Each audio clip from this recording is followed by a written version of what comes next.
Hello, everybody, and welcome to Written in Blood. My name is John, and today, once again, just like yesterday, I've got another tag video for you. This one is the top 10 on a theme book tag. That's a mouthful. So, I was tagged by Paul over at Paul Reads Reviews Writes. I'll be sure and leave a description link to his channel down in the description. Anyway, what do you do with the top 10 on a theme book tag? Well, it says so in the title. You pick a theme and you pick the top 10 books that you've read from that theme. It can be anything. It can be favorite books based on movies, or favorite movie tie-in books, excuse me.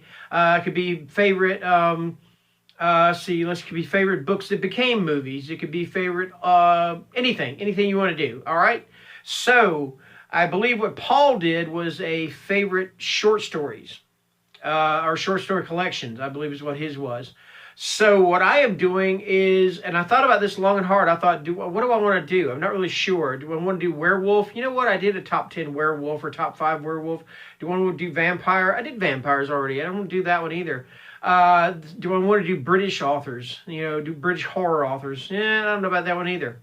So what I decided to do, and this is what I'm going to call it, top 10 authors that I've read and enjoyed, paperback edition. So let's go ahead and get underway. Starting at number 10, and I picked books that I haven't necessarily really talked about too much on this channel. I mean, well, I have, but not an incredible amount. So anyway, starting it off with J.F. Gonzalez, and the book I picked was Shapeshifter. And of course, you can tell this is a werewolf novel, and just like Bigfoot, Yetis, and Sasquatch, you have me a werewolf. Anyway, so let's go ahead and read this one. Not the whole book, just the synopsis. Mark Weissman thought he had his curse under control. He thought he had kept it a secret. He was wrong. Bernard Roberts is a very wealthy, powerful man, and he knows all about the curse that flows through Mark's veins. He also knows how Mark's parents were killed. If Mark wants Bernard to keep this knowledge to himself, he'll have to do what Bernard tells him. He'll have to use his curse to kill. But if Mark begins to loosen his grip over the wolf within him, will he lose control of it completely? So yeah, this is what I really enjoyed, and it's actually one of my favorite werewolf novels. The only thing I didn't like about it, and this is not really a review I'm doing, I didn't necessarily like the way the review or the ending was pretty much the same as the ending in Survivor. So if you've read Survivor and you've read this, you'll know what I'm talking about. So anyway, number 10, J.F. Gonzalez. Okay, moving along, and I'm going to put the book over here. So we lean in real close. All right. At number 9, and boy, man, you know what? All these books could be, this could be so interchangeable. You could ask me this, I could put these books in a completely different order the next time I do this, or if I ever do it again. But anyway, for number 9, I am going with Jack Ketchum. Why do I choose Jack Ketchum? Because first of all, he wrote one of the most disturbing horror novels, or based on a true story novels, or whatever you'll call it, with The Girl Next Door. But this is the first one I read by him, and good grief, this is balls to the wall horror. It is gory. It is not for the faint of heart. It is just some nasty shit, okay? But it's fantastic, all right? September, a beautiful New York editor retreats to a lonely cabin on a hill in the quiet Maine beach town of Dead River, off-season, awaiting her sister and friends. Nearby, a savage human family with a taste for flesh lurks in the darkening woods, watching, waiting for the moon to rise and night to fall. And before too many hours pass, 5 civilized, sophisticated people and 1 tired old country sheriff will learn just how primitive we all are beneath the surface, and that there are no limits at all to the will to survive. Off-season, Jack Ketchum, number 9 favorite author, paperback edition. All right. And number 8. Yeah, you know what? This guy can be really controversial, because some of the way he writes some scenes are just like, you want to take a cold shower. Or a hot shower. You just want to get the grime off of you. And yet I still find myself migrating to this guy's books. And I'm talking about Richard Lehman. And the book I chose for this one is The Cellar. because this gives a great example of what I'm talking about. There's just like, there's a child rapist, a child, this guy's horrible. He is absolutely horrible, and he is very descriptive about this. I'm not saying I read this because I get off on this kind of thing. I do not, but I do admire the fact that, man, he just dives right in. So let's see the Cellar. Visitors flock to see the Beast House with its blood-soaked corridors and creaky doors. Armed with instamatics and video camcorders, these poor souls enter the forbidden house, never to return. The deeper the tourists go into the house, the darker their nightmares become. The men are dealt with quickly. The women have to wait longer. But the worst part of the house is actually beneath the haunted structure. There lies an even more terrifying presence waiting for its next victim. Don't even think about going into the cellar. And yeah, that is my number 8 pick, Richard Lehman. Sorry about the glare. Apologize. Try to get into a better spot here. There we go. All right. Number 7. I really, you know what? I probably could have ranked this one higher, but I've only read a small body of her work. What I have read, I loved it. And I only do have one paperback book by her. So, and I've talked about this one a lot. You know, this is one of my favorite vampire novels of all time. And I'm, of course, talking about Elizabeth Engstrom and Black Ambrosia. God, that light, I hate it. There we go. Angelina is a killer. You'd never know it to look at her until you look into her eyes. Angelina doesn't kill out of hatred or fear. She kills out of love, bringing solace to her victims, guided by the seductive voice that speaks only to her. Angelina offers you eternal peace at the cost of your soul. And that is fantastic. And, of course, the artwork is by Bob Eggleton. And if you've never seen any of Bob Eggleton's Godzilla artwork, look him up because it's awesome. It is absolutely awesome. And this is just a fantastic vampire novel. So this is my number 7 pick, favorite authors, paperback edition. Number 6. I have read this guy, a lot of this guy's books. I've read his Hap and Leonard series. I've read his horror series like the Drive-In. Some of his short stories. One of my short stories was that I read by him, The Night They Missed the Horror Show, is absolutely terrifying. And I'm talking about Joe R. Lansdale. And the book I chose for this one is The Night Runners. All right. In the field of country noir, the dark side of rural and small-town America, Joe Lansdale staked his claim to legendary status with The Night Runners. A 66 Chevy bears down on the countryside, the car full of vicious teenagers embodying evil of biblical proportions. In this terrifying morality tale of sex and violence, all our worst fears are confirmed. As the car's passengers accelerate on their mission of violence, a young couple are trying to escape a long-buried tragedy, but are unaware of the horror gaining on them. A riveting tale, The Night Runners confirms Lansdale as a major talent. This is high-octane horror, if you ask me. Just fantastic stuff. If you've never read Lansdale, check out any of his stuff because he's just awesome. My recommendations are The Bottoms is an awesome one. Let's see, what's another one I'm thinking about? The Drive-In is good. This one is excellent. Any of the books, just about any of the books in the Hap and Leonard series are awesome, especially the early stuff. So yeah, The Night Runners, Joe R. Lansdale, and that is my number 6 pick. All right, we are moving into the top 5. All right. Okay. Hey, Little Thrifter, Alex. I got to put her name in here because she is the one that introduced me to this author. He is a British author. I've read, 3 of his books, I believe now. I've read, oh my goodness, I'm drawing a blank. I read actually 2 of his books, I believe. Maybe 3. I can't remember. 3. I've read The Reaping. I've read The Godsend, which is his first novel. And this one here is my favorite of his so far, or my favorite of his. I'm not sure if he's still writing or not. But this is Bernard Taylor, and the book I'm having to represent him here is Sweetheart, Sweetheart. Fantastic ghost story. Deep in the English countryside, surrounded by rose bushes, trees, and meadows, Gerard's hill cottage promised comfort and peace to all who entered.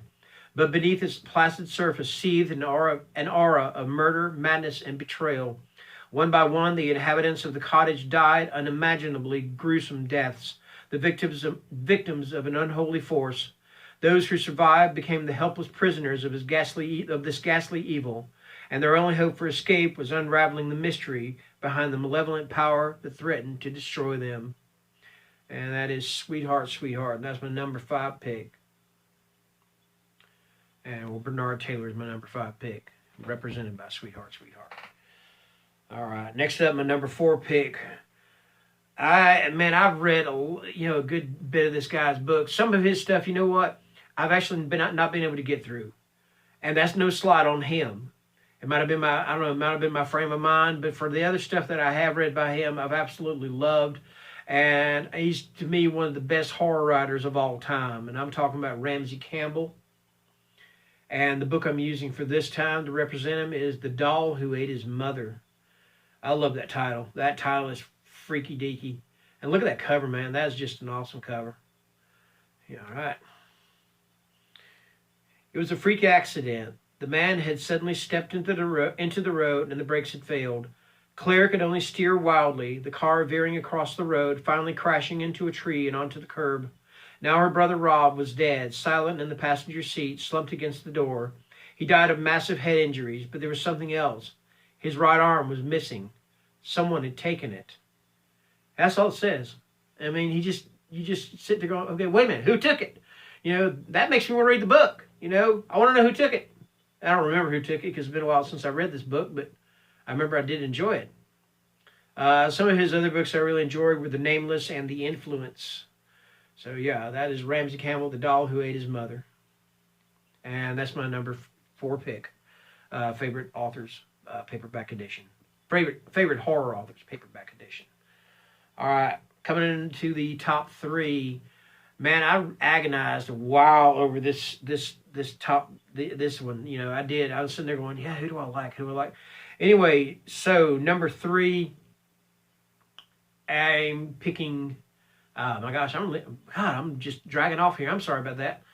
My number 3 I pick is Robert McCammon, and the book I picked to represent Robert McCammon is Mystery Walk. It's been a long time since I read this one. I do remember that I absolutely loved it, and this is one that I have in paperback, or one of the ones I have in paperback of his. So this is the paperback edition. One talks to the dead, the other heals the living. Both must make the mystery walk. From deep within the empty house of a murdered family, Billy Creekmore hears his name whispered and is drawn inside. At a revival meeting in Alabama, Wayne Falconer demonstrates his miraculous healing powers while demons feast and grow in his soul. On separate journeys through the deep South to Chicago, from a world of innocence to a world of evil, greed, and lust, the two young men discover their manhood and fuel a deadly rivalry. On a scorched slab of desert, they will meet in fear and unite their extraordinary powers against a raging, unshackled spirit, the walking, hungry corpse of the shape changer.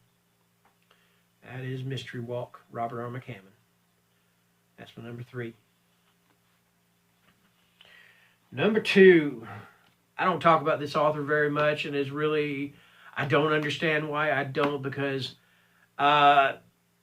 just for the Hannibal Lecter series alone, I absolutely love this guy's work. Now, outside of the Hannibal Lecter series, I don't really know how I would like his stuff. I believe I read Black Sunday years and years ago. I have not read Carrie Mora. I don't really have an interest in reading Carrie Mora. So it's kind of probably surprising that I did pick this guy as number 2. And of course, I'm talking about Thomas Harris.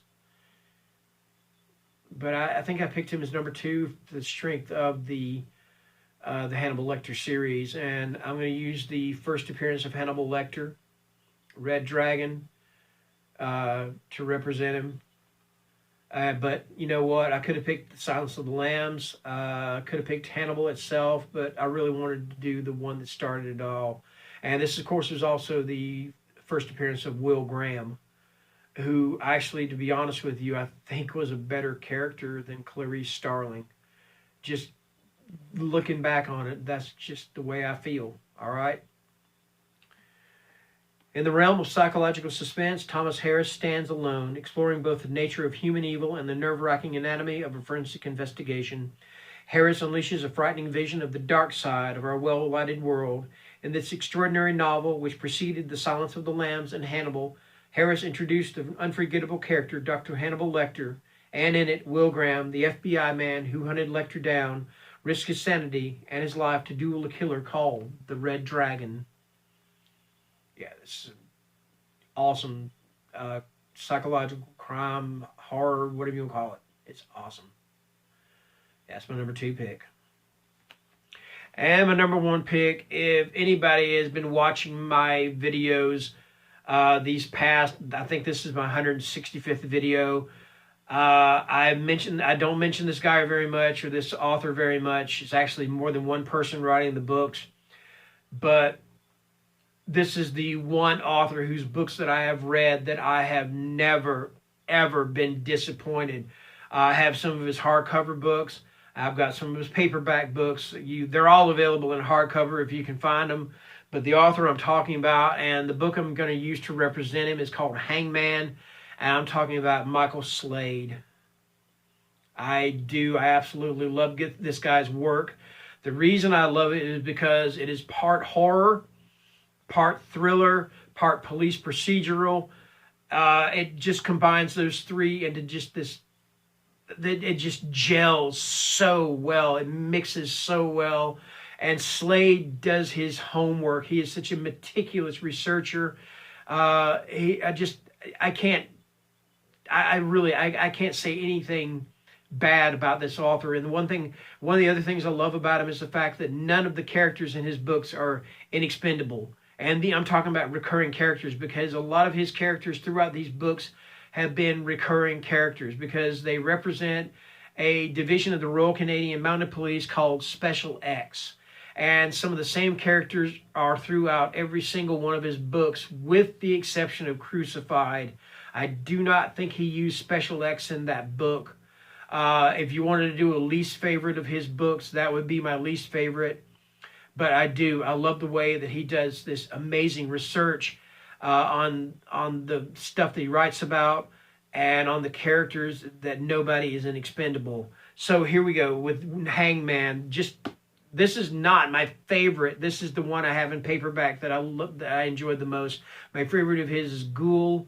Okay, so let me go ahead and read the synopsis because I'm talking too much. All right. The game begins in Seattle, where a hanged woman is found with one leg missing. Then in Vancouver, a corpse is found with both legs missing. The clue that binds these horrific crimes together is a game of hangman, crudely drawn at each location, painted in the victim's blood. The victims, it seems, were jurors on a controversial case years ago in which a man was sentenced to death by hanging. 2 cops on both sides of the Atlantic, Canadian detective Zink Chandler and American detective Matty Thorne, are up against a killer whose every move means death. To stop him, they must solve the riddle of the hangman before the madman makes his final murderous move and wins the game. And the one thing I was talking about with the research on this, like for this particular book, which is, of course, about hanging and hangmen, usually what Slade does with his books, he has things that are set in the modern day, and he has things that are set in the past, and he kind of uses that to give a history of what he's talking about.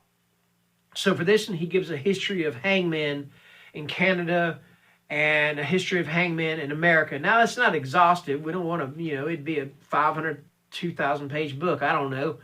But he does such a meticulous job with the research that you come away going, wow, that's awesome, So that is why Michael Slade is my number 1 pick. Favorite horror authors, paperback edition.